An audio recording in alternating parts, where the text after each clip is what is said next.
goes through. So, we have a resource person who will enlighten us on this. I take this opportunity to welcome and thank our resource person, Mr. Rahul Jain. Sir Thank is you. MBA in business management and master in finance. He is in a family business that runs multiple lines of businesses like construction, real estate, restaurant, food processing, etc. He is a partner at Rishabh Enterprise and Swastik Foods. I request Sir to share his knowledge with our audience. Sir, Yeah. Hello, students. A warm welcome from Rahul Jain. Uh, how are you guys doing? Can they reply to me on this, or is it totally just a so recording? they will be seeing it online. Okay, no problem. Okay, so I want to start the small story. The story is about a man who's just walking down the streets, and while walking down the streets, he comes towards a construction site, and he sees at the construction site, and he sees there are laborers who are working at there, and he sees the first laborer, and he asks him a particular question: "Okay, what are you doing?" And this laborer looks up to the man and replies that, "Can't you see I am laying bricks?" Okay, okay. The man walks ahead, and all of a sudden he sees a second laborer, and he asks him the same question: "What are you doing?" And this time the second laborer replies, "I am making a wall. I am constructing a wall. I'm making a wall." Okay. And from there onwards, the man walks ahead, and at the third point, he asks the laborer, who is actually measuring it with strings, making to ensure that each and every brick is laid properly and is building very slowly. But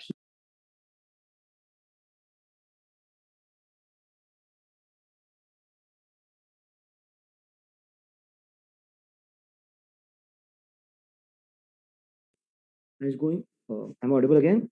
Yeah. So this third laborer, he's measuring everything.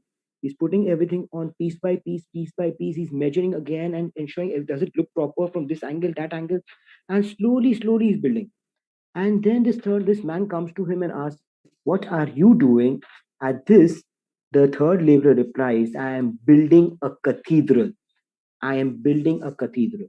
So this is the question to you guys sitting out there in the audience. What are you building in life? Are you building yourself a legacy by doing a business? Or are you among the others who are just laying bricks or just trying to work for a wall? So before I begin, I'm going to be talking about four parts today in this session on millennial businesses with the millions. So, without the millions, sorry.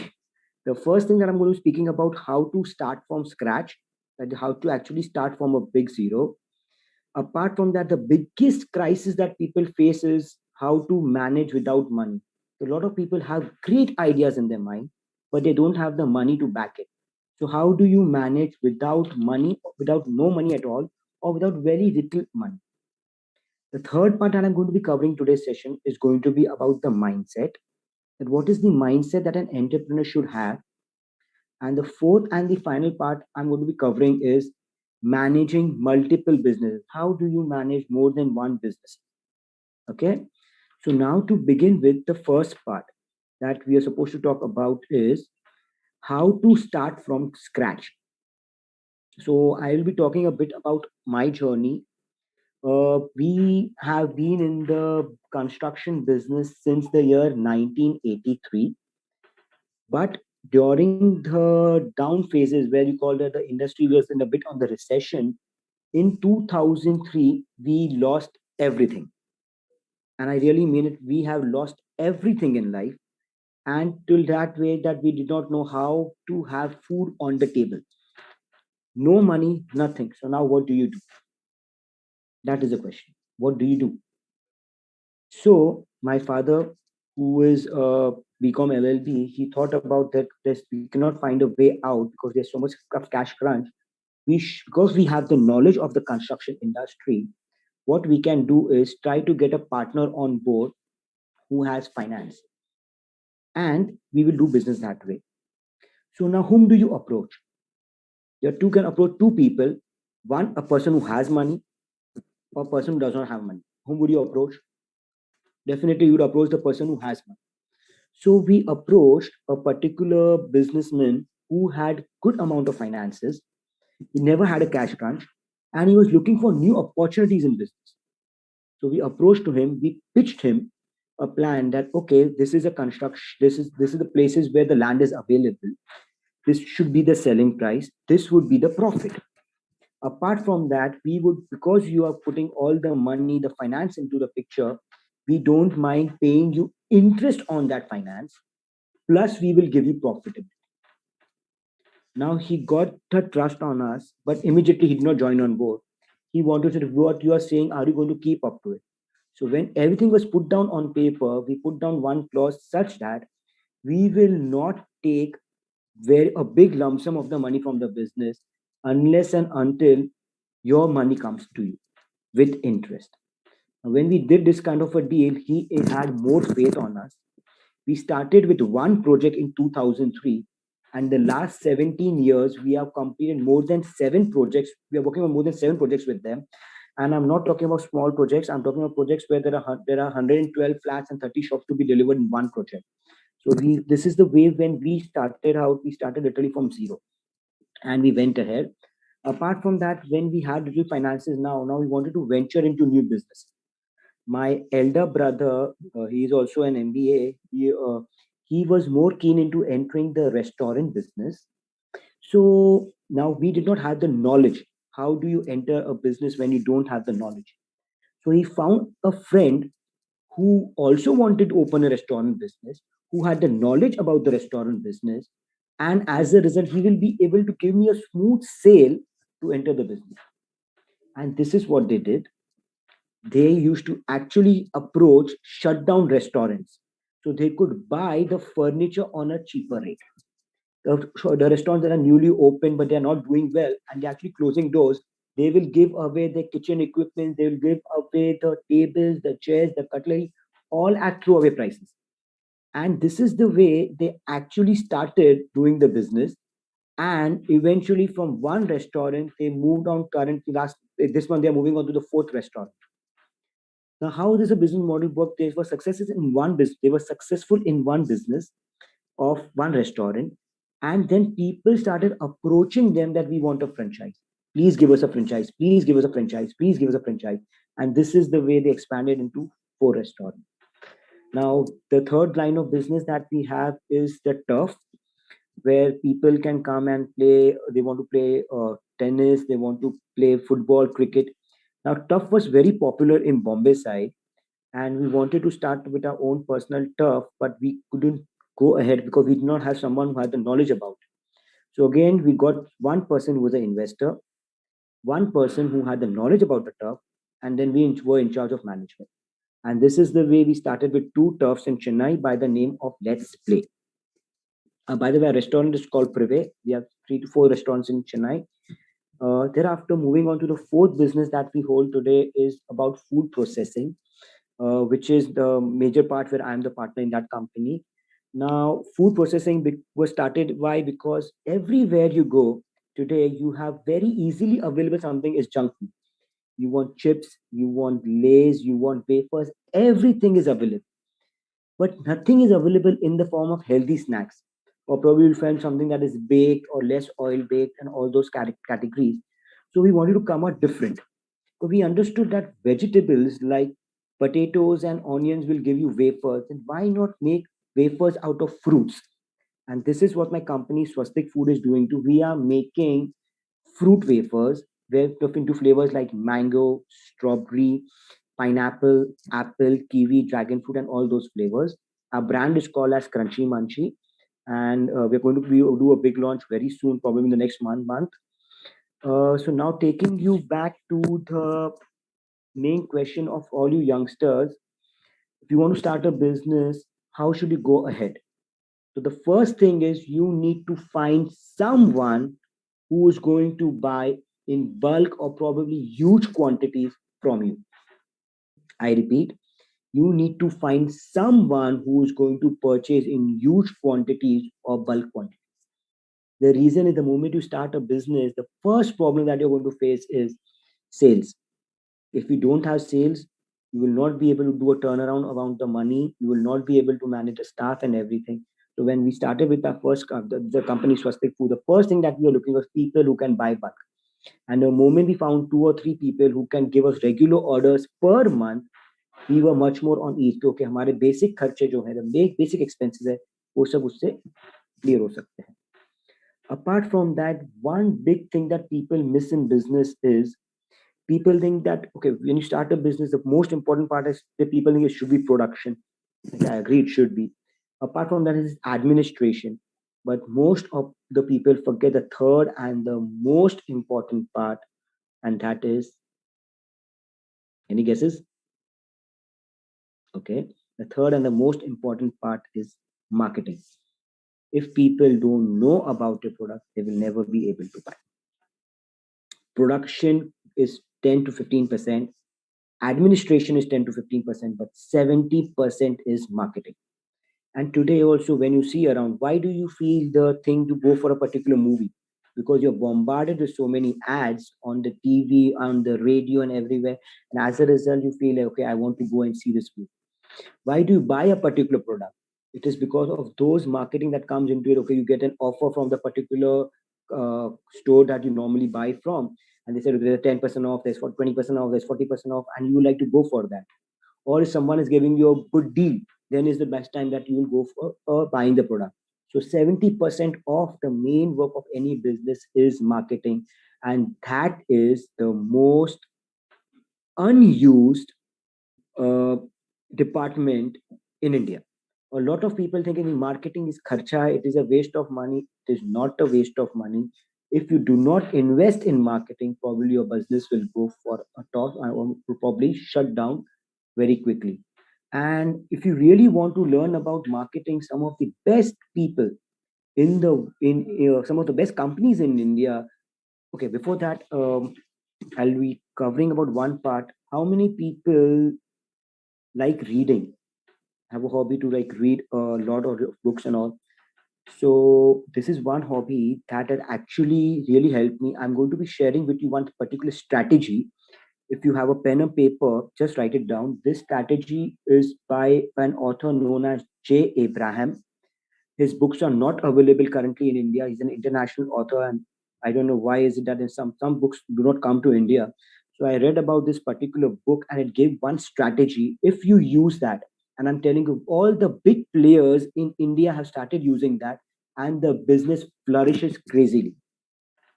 So the first thing is, I want you down. I want you to take a pen and a paper and write down this strategy. The first thing I want you, this it's all about numbers. So the first thing that Jay Abraham speaks about is the number of customers. I repeat, the number of customers that you have. And he tells you to multiply the number of customers with the number of times they buy your product. I mean to say now, example, if you have 10 customers who are buying probably one time in a month, so in a 12 months period, in a year of 12 months, say they're going to buy 12 times. So let's make it okay, they don't buy 12 times, they will buy 10 times. So, example, if there are 10 customers who are buying 10 times from you, so you're multiplying that. And the third multiplication you say is the value that they buy. The value that they buy. So, if there are 10 customers who are buying 10 times in a year, and they are each time they are buying a small thing, like probably they're buying a value of 10,000 rupees, then your total sales would be 10 lakh rupees. I repeat, 10 customers buying 10 times, and each time they're buying only 10,000 rupees of goods, your total would be 10 lakh in sales. Now, Jay Abraham says that look at Amazon, look at Flipkart, look at the Geo team, the Reliance, all these guys, when they come out, when they launch their company, they are focusing on only these things: number of customers, number of times they buy, and the number of value they buy. Now I want you to put that numbers back into the place. You said there were 10 customers buying 10 times and they're buying 10,000 rupees of products per time that they buy. Now say there was an increase of 10% in business. So the 10 customers, ka 10% is 1. So 11 customers buying 11 times and of 11,000 rupees, your total would have gone to 13 lakh 31,000 rupees, a jump of 33% immediately. Now, why do you think Amazon and Flipkart and Reliance and Jio, they always come up with these sales in the superstores or big bazaars and all, that there is a sale on 15 January, there is a sale on 26 January, there is a sale on Holi, there is a sale on Dasera, there is a sale on Diwali, there is a sale on Independence Day sale, Christmas sale, New Year's sale, because they are focusing on one thing: increase the number of customers, increase the number of times they buy, and increase the number of the value of that what they're buying. And automatically, each and every that I would say for our business, I gave people the opportunity to try and buy. And how did we did it? When a customer came for an inquiry that he wants to buy a flat, you should tell him that would you like to stay in that flat for some time? And we actually got everything from the interiors of one flat done. We used to get the cutlery in place. We used to ensure that he wants to order something from outside. There were menu cards in the room, bed, lighting, washrooms had proper water tanks and everything. Everything was functioning at the construction site for that particular apartment. And we used to go on Facebook, take their family photos, insert it in frames, and put it in the rooms. Even the name tag were printed and put outside the house. If Mr. Sharma's house, we put Mr. Sharma's house. The person used to come and they used to look at it. Okay, I've just come to see the sample flat. My name is on the name tag at the gate. They open the door, they enter, they can see small family photos and frames in there. They go to the washroom is all functioning. They want to eat, the dining table is all set up. They should stay in the house for 2, 3, 4 hours. There were some people who requested, can we stay overnight also to see the feeling whether at night is it cozy, is it cold, is it warm, how is the weather, is it too noisy, what is the scenario? And after that, the sales started coming picking up because no other builder was offering the same. And because we offer something like that, that you can try the product, and if you like it, then only buy, it was doing crazy. Literally, there was a time that I should tell people, okay, I don't have a slot, I'm postponing you for the next 2 weeks. And they were like, it's okay, we still want to come and stay and have a feel. And if we are comfortable, then we'll buy. So this is where creativity come into the picture. And trust me, my dad was so happy because we sold a prop. Imagine not having sales to shooting up to 17 apartments in 1 week. So that is the power of using creativity. And trust me, we did not spend much money. Facebook was free. Just download a picture, and when you get it printed, it will not charge. Even the printing charge is less than 10 rupees. The putting the name card also, you just need a Xerox paper, take it from the computer, write a name, print out, less than 1 rupee to 2 rupee.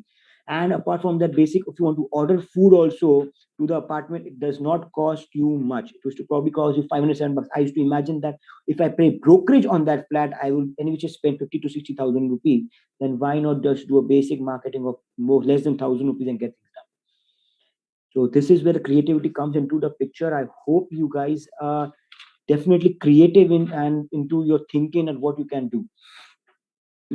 Taking back now to the third part of today's talk, the talk is about mindset. So before I speak to you now, this is something that recently happened, that we took an order of approximately 7.5 tons of quantity to be processed at our facility. And what we were processing were basically onions. So we have taken the price, that time the onion price was 25 rupees. And we are taking that order that we will process it to process the 7,500 kgs of onion, and we'll give it to you. And the very next day, the market shoots up to 30 rupees. Now, I was imagining, okay, probably it's just a 1 day high, probably by to next day, it will again fall down. And after just the second day, from 30 rupees, it shot up to 40 rupees. And we were like, oh God, what we are given a quotation at 25 rupees and the onions have shot up to 40 rupees. How will we manage the gap? It's a 15 rupees net loss that we are going to bear the loss. Okay, how many do you think would have bear the loss? How many would have actually canceled the order? Okay. What we did was we contacted the customer and told them, is there any reference, because they're ordering on a regular scale, who can supply us onions? And he gave us a reference, and we spoke to him that we would like to do regular business with him, and because it's corona time, can you give us the best price? And he agreed at 30 rupees. I repeat, he agreed to provide us onions at 30 rupees. Now I have committed ahead for the order of 7,500 kgs at 25 rupees, and the price today has shot up to 40 rupees, and he is ready to give me at 30. We bought the onions at 30, and we thought about one thing, that market price may the same onions are going at 40. So what we can do, how much we need to process it, we process it, and the balance we'll sell it in the market at 40, recover the 10 from there, and minimize our loss and get big profit, and yet make profit on the deal. This is how the entrepreneur has to have a mindset in his mind कि अगर मैं कुछ business करने बैठा हूं, तो मैं वहां डूबने नहीं बैठा हूं. अगर सब लोग मार्केट में डूबेंगे तो मैं लास्ट डूबूंगा. मैं सबसे पहले हाथ ऊपर करके डूबने वालों में से नहीं हूं, मैं लास्ट डूबूंगा. और जब सब लोग प्रॉफिट कमा रहे होंगे, तभी सबसे पहले मैं आगे आके प्रॉफिट करूंगा. So in business, you need to have that flexible mind. Don't think about like, okay, I'll cancel the order. Because if you have canceled the order, he's never going to give you a repeat order. And 7,500 kgs of processing is not easy, not a small order to be done. Now, how would this be possible? Because you had to ask. You need to ask. In India, there are two difficult problems that people face is asking, they find it very difficult to ask. And secondly, they find it very easy to give. So, how many people have lost money because they found it very difficult to ask it back from their friends? I'm so sure you might all have a few friends whom you're finding it difficult to ask your own money. Okay, how many people are in the other category who give very easily? कि आपके friend ने कुछ भी मांगा ना and they give very easily. हाँ भाई लेके जा. And then again find it very difficult to ask. I want you to get over this habit. I really want you to get over this habit. First of all, in business, if you cannot ask, you will not grow. You will not grow. Order ke liye you need to ask. Not once, not twice, not thrice. And probably at the fourth or fifth time, your order will get clicked. So you need to ask, you need to ask, and you need to ask. And always have a big heart to give. There are people who ask us for a samples, and samples are basically our products are expensive. So when we are giving someone a product, we find that अच्छा खर्चा हो रहा है, ये waste तो नहीं होगा. But when we gave, a lot of people started ordering more. So if I don't have the hand to give, how will I ask for an order? So get over this habit. You should always need to ask. This is one mindset that a lot of people find it very difficult.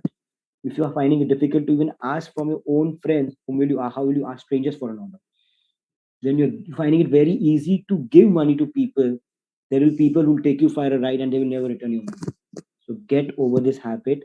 Always ask and always give. If there's an occasion when you need to give for free and you think there's a potential of a future order, give. ऐसा नहीं कि भाई खाली दोनों हाथ उड़ाते रहो. When it's necessary, you need to ask. When it's necessary, you have to give. Taking you through now the fourth phase of business, where I wanted to talk about how do you biryani பண்ணது மட்டும் சொல்லி கொடுத்துரு சரியா தெரிஞ்சு ஒரு time தெரிய மாட்டேங்குதுல. Agnes Vidya, your mic is on. Can I request you to please off it? Thank you. So now taking it forward to the fourth and the most important part, I guess, how do you manage multiple business? So the one question that people comes in mind, is it very easy to survive only on one business? Then the answer is no. You cannot survive only on business. Look at all the business houses around you, the Tatas, the Birlas, the Ambanis, the Vadias. They all are not doing a single line of business. They are all into multiple line of businesses. The reason for having multiple line of businesses is when one line is doing profit in a particular season, probably other line could be bearing a loss. And when that product comes into the season, this other line might be bearing the loss. So will always be balanced. Today, during the Corona time, a lot of people have lost their businesses and they were solely dependent on one line. and this is what caused them a big hit. And they say that some people actually calm down negative when it comes to business. I'm basically from a Marwadi family. Normally, we always say that we have made money for the next 7 generations, or probably for the next 2 or 3 generations. Just 1 year of Corona, and lot of people realize that actually we did not make anything for the next generation. They could not even sustain for 5 to 6 months without going to the office. So today I'm going to be sharing you with a few. I'm going to be sharing with you all a few tips how to manage multiple businesses and how you can take it forward. So my first thing is always have one business when you're going to start with it. Focus on it for a minimum period of 2 to 3 years. Why am I telling you this? They say 80% of the businesses fail in the first year, and out of the balance, that 20 which were left, out of those 20 also another 80%, that means 16 businesses out of those 20 will fail in the another next 2 years. That means at the end of first 4 years, out of the 100 businesses that started, approximately 96 would have shut down and only 4 would be surviving. True and fact in India. But what people miss is, out of the four business that survive, 72% of these businesses had a partner who was already from a same business line who was expanding. And that is the biggest reason why they survive. So the first thing when you are starting with any new business, if you do not have the knowledge about it, don't go ahead with it. And if you want to go ahead with it, find a partner who has more, I repeat, who has more than 10 years of experience in that business line. Because in those 10 years, he might have made all the permutation and combination of what works and what doesn't work. So he's not going to take risk with your money and ensure that you go in deep hole. So all the partners that we worked with, those people who were financially strong, we knew that they have been strong for more than 10 years. Those people who we are going to go into restaurant businesses were already existing in the business for 10 years. Even the food processing business, there were people who we took on board who had more than 10 to 12 years of experience. So they were ensuring what works and what doesn't work. So they were not taking risk with our money. So first thing is that always get a partner on board who has the knowledge as well as the skill. Knowledge as well as the skill to run that business. Because you are new, probably if he does not have the skill, he will take you into a deeper hole. So how do you go ahead for multiple businesses? First, every business minimum 2 to 3 years focus. Then probably when the business stabilizes, you will be having repeating orders, and then the business can sustain all by itself.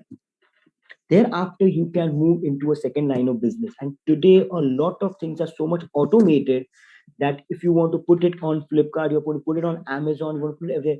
Moment a person clicks out there, you on the dashboard, you will be able to know that someone has ordered and you can immediately try to ship it out. So you do not need a lot of people, you just need a computer to work, and the sales are ensured from all one portal. So that all can be worked out. Apart from that, when you are talking about having multiple businesses, how many in-house family people can you ensure who are going to run the business? Today, my dad, my brother, me, we are all managing each and every part of the business. The four parts are definitely in our hand.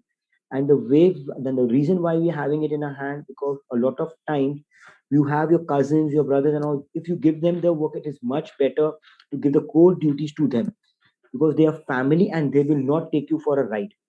If you have people who are probably outside the company, probably there for them it's more important to them to go for the 9 to 5 job rather than taking care of the families and growing it further and further. Apart from that, multiple businesses, yes, you can see a lot of businesses all around you which are trending. uh, Example, in today's time, I remember, like, the moment the corona started, you could see every second person actually had a sanitizer shop or a glove shop or a mask shop or something or the other in his, or probably for the online sellers of all those things. So that was a trend that time, and now very soon the trends are also changing when it comes to products. And when this one particular industry was going, I remember sanitizers people were paying as on a womb, it was at its peak. So if I'm only in love with real estate and if I'm only doing that particular line of business, I'm going to get a hit. So don't fall in love with your business. Don't fall in love with your products. Also, the main crust of any business is the product has to sell.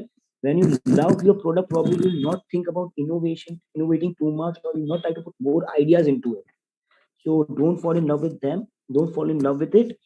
And when it comes to multiple business lines, understand that okay, this business earned for you, probably it was you were supposed to go 100 steps. If he has made you reach 10 steps, 15 steps, and thereafter you need to change your business line, it's okay. You can move on to a different line and take from there still further ahead. Example, if you are a person, example, if you think like okay, only why be sticking to one particular business line. There was a time where only Walkmans used to work and pagers used to happen, but then slowly people moved from Walkmans to iPods and from pagers to mobile phones. And if you only have that mindset, no, no, no, I love Walkmans and I love only pagers, you will be outdated. I repeat, you will become outdated. So don't fall in love with those. You have to move on and on with that. That's all from now from my side. I thank you, Pillai College, for giving me this opportunity to talk to you. And I'm so sure that all you wonderful people would be having a lot of questions. So, is there anything that you want to know more from me? I'll be more than happy to help you guys out of business or out of anything that you require in business or anything that you have questions regarding. So there are two questions that I want to ask you. Please. So like in the beginning, you were saying with regard to, we need to find someone who can buy our products, our goods in bulk, right? Perfect. Can you just share some experience, or can you share some examples or some tips which our budding entrepreneurs, can kind of apply in their business? Thank you, Archana. That's an amazing question. First of all, let me take you down to something like this. Okay, when our food processing plant started, we knew there is this particular one or two people who require approximately 5,000 to 10,000 kgs per month. So now when I'm starting my factory, my those two are my target friends or target businesses. So I will approach them first.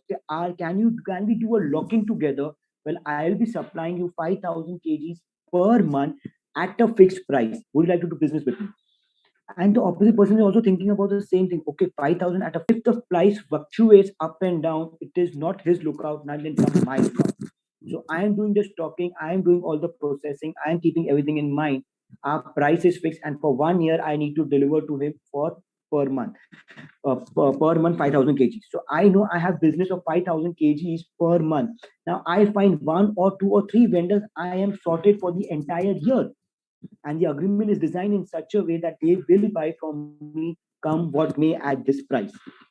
If the price shoots up, they are immune. If the price goes low, even they are immune. Now, some of these current examples that people have used in that the brands have done it. If you know the brand Rolls Royce, the ones in cars, they did an exclusive tie-up with LV, Louis Vuitton brand, where Louis Vuitton was in charge for designing the interiors of the car. Now imagine something like this. Both are luxury brands, both are coming together. Louis Vuitton can promote that, okay, Rolls Royce is our exclusive partner, and Rolls Royce can promote that Louis Vuitton is an exclusive partner for cars. Now, how is it happening? Imagine something like every 4 5 crores a car that they sell, and they have LV prints everywhere inside the car. Apart from that, also look at the brands that come together. Example, very common example, I guess, is Facebook and WhatsApp. Why do you think Facebook paid so much to buy WhatsApp? Because Facebook guys were know that you need a mobile number and the internet connection. So now what is happening? The moment you save someone's number, they will show you on Facebook that he's also your friend. And now when they started with WhatsApp business, Facebook business, and they're linking and they're getting all the information done, that tie-up is working for them. It becomes easy that you can share. So you can post something on WhatsApp and you can then do you want to share in Facebook. You can post something on Facebook and you can tell, okay, we want to share this on WhatsApp. So all those stages of integration, that's why they're coming together for their bulkiness of the business. Some of the other brands that I've done, I guess, is mm,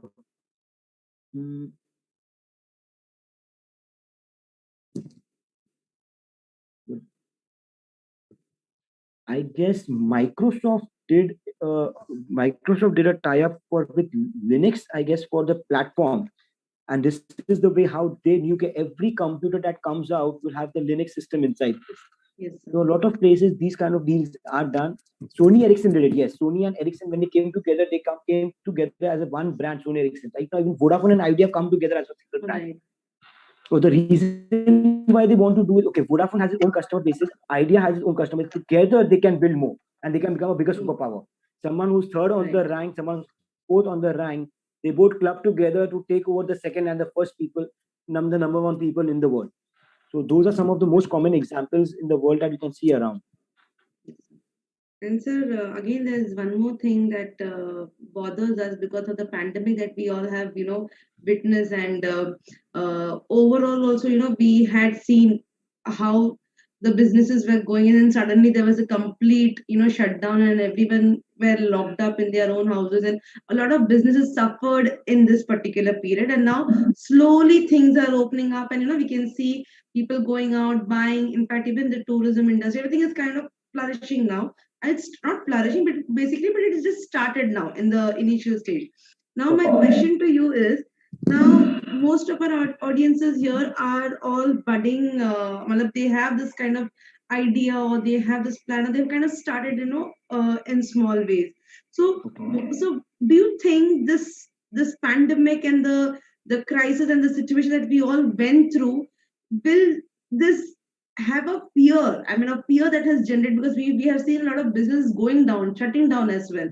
So what will be your advice, so that our youngsters and our crowd don't get distracted, and this is just a small, what you say, a time, it will pass, and we can definitely grow out of it. So we want you to advise us on this. Okay. That's of all you entrepreneurs who are right now listening to me, if you think that your life is going to be a smooth sail, then I'm telling you right now, it is not going to be a smooth sail. Today, see, look around. Before this, if it wouldn't be for Corona, it was before a swine flu. Swine flu, there was the bird flu, there was chikungunya. A lot of things have come over in India. There was tsunami. There's something or other. Do you let it affect you? Do you let it boggle down? Definitely not. And at the end, you are an entrepreneur who's doing business, and you have taken that way. Okay, I don't want to do that job. I'm a businessman. I want to build something. So, entrepreneurial mindset is what? कि भाई मुझे कोई भी चीज I want to make profit. Okay, by the way, for every entrepreneurs, get this also thing in your mindset. Profit is made on buying. I repeat, profit is made on buying and not on selling. Example of this was anything that's available in the market today. Probably a wholesale market is probably 5 rupees. You are paying that immediate cash and you get, like, give it to me at 4 rupees. The moment that person came down from 5 to 4, he already gave you a 20% discount. That 20% was your margin. Now, if you are able to sell that product in the market for 10, 12, 14, that is your market. So I remember because Robert Kiyosaki, the famous author of the Rich Dad Poor Dad series, speaks about profit is made on buying. Example, if you want to go buy a property also of crores, what do you do? If the person says 3 crores, will you buy it? You try to negotiate it. You want to pull down. You want to reduce your cost. And then how do you make maximum profit? By trying to sell it to someone else who has the money and you want your highest price. And the difference between is going to be your profit. So after even this pandemic might have affected a lot of people in business or something or the other, but trust me, it has given opened a lot of new opportunities for a lot of people also. Today, a lot of people were importing from China, and now they realize that we cannot depend on a foreign country for all of it, and they have started venturing, can we make this in India? Look at Narendra Modi, who come up with, okay, I'm not a political person, so I don't want to move into it. A lot of these schemes that you come up to, make in India, Swachh Bharat, all those things. He's promoting industries also in India, maybe a small scale, maybe anything, and you can come and you can go ahead with them. Apart from that, now I think in this budget they have passed something for the startups also. The startups can also do a few things, and come with tax regulations and all. They have some benefits. The government also wants you to be an entrepreneur, because an entrepreneur can employ more people compared to any other genre of business. So yes, it might have affected a lot of people in business, but the main crust is what, in business you need to see कि अगर मुझे डूबना है तो मुझे last डूबना है, और सब लोग पैसे कमा रहे हैं तो मुझे पैसे कमाना है, और सबसे पहले कमाना है. Keep that mindset in mind, and trust me, it will never boggle you down. Thank you so much. We now proceed for a formal vote of thanks. I would ask Mrs. Agnes Vidya ma'am to please propose a vote of thanks. Thank you, ma'am.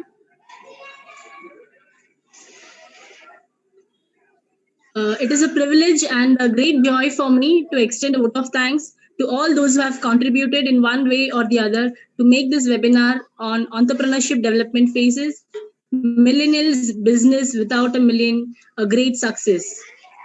Let me place on record the unstinted support and encouragement by our management, founder and chairman of Mahatma Education Society, Dr. K.M. Vasudevan Pillai sir, Secretary Dr. Daphne Pillai madam, Chief Operating Officer Dr. Priyam Pillai sir, Academic Advisor Professor A.N. Kutty sir, Principal Dr. Gajanan Vadir sir, and Vice Principal Mrs. Deepika Sharma madam, which has enabled us to bring to you this enlightening webinar. I take this opportunity to thank our guest speaker, Mr. Rahul Jain, partner at Rishabh Enterprises and Swastik Foods. He has brought here with us and shared with us his knowledge and expertise. Sir, you have guided our students in the right direction and we appreciate that. We understand that you have taken time out of your very important schedules to contribute immensely to this webinar with your expert knowledge. I wish to thank the technical team of Pillai College of Arts, Commerce and Science for their assistance and acknowledge the support rendered by them. I also thank all the faculty members of the Innovation and Entrepreneurship Development Cell and Institutions Innovation Cell of Pillai College who have worked extremely hard both in the foreground and in the background. Last but not the least, I would like to express our heartfelt thanks to all the participants. Thank you for joining us for the session. All students, please note that the feedback link will be posted in the WhatsApp group. Kindly fill the feedback form to avail certificates of this session. Thank you, everyone. Hello, Archana ma'am. Yes, sir. Okay, if any of the students, because a lot of time, a lot of students are very shy to communicate. So if anybody wants to reach out to me, yes, you can give my email ID as well as my number, and I don't charge anything for all these services. If they have any questions, anything, they can feel free to reach out to me. Okay. I'll be more than happy to help all these Yeah, entrepreneurs. so just sorry, but then there's one question which my student has posted personally. So I would like to take up that question if you don't mind. So can I go ahead? No, please, I'm open to everything. Please go ahead. Uh, so according to him, he wants to know that when we start a business, why it is necessary to take someone as a partner. Instead, can't we do new business as by ourselves only? That's also a very valid question. But I am from that. I normally believe in there's two minds are always better than one. Apart from that, you can never do everything alone. If you think that you're going to be looking at aspects of administration as well as marketing as well as production, and you look also of accounts and everything, you will be overworking and you will be burning yourself in the long run. Imagine this the thing that in the business is not about running a marathon. It is about running a relay that you run 100 meters, pass the baton, run 100 meters, pass the baton, run 100 meters, pass the baton, and automatically your 400 meters race gets completed. So every entrepreneur must learn that, okay, if you want to be alone, if you want to go for short time ahead, you can go alone. But otherwise, you need a team to expand and grow business. Imagine you are managing four businesses all alone. What would be your mindset? What would happen to your body? How much of physical work and mental stress that you would go up to if you're doing one business also and you're doing it all alone. So I prefer working in teams. Apart from that, I can put down my ideas, I can put down my partner's ideas, and together we can come up with the pros and cons of each and every idea that is there on place. And if I'm all alone, my ego will come in between because it's my idea, and I will feel okay, it should be right only. And when that fails, my business will also go into failure if I'm all alone. Apart from that, when there are two partners, you have the network goes bigger. If I know approximately 1,000 1,500 people and the other person knows 1,000 1,500 people, together we can market to 3,000 people. So that is the power of doing business in partnerships. And how, yeah, unless until you are into the fields of creative field and you want to be alone, example a painter or a piano or a guitarist, probably then that is the only field where you can be all alone. That's all, Yes, sir. Archana. Thank you so much. And I also wanted to add something to this. Like when we teach, we have one considered a synergy effect. That is 2 plus 2 is not 4, but 2 plus 2 Four. is 5. Right.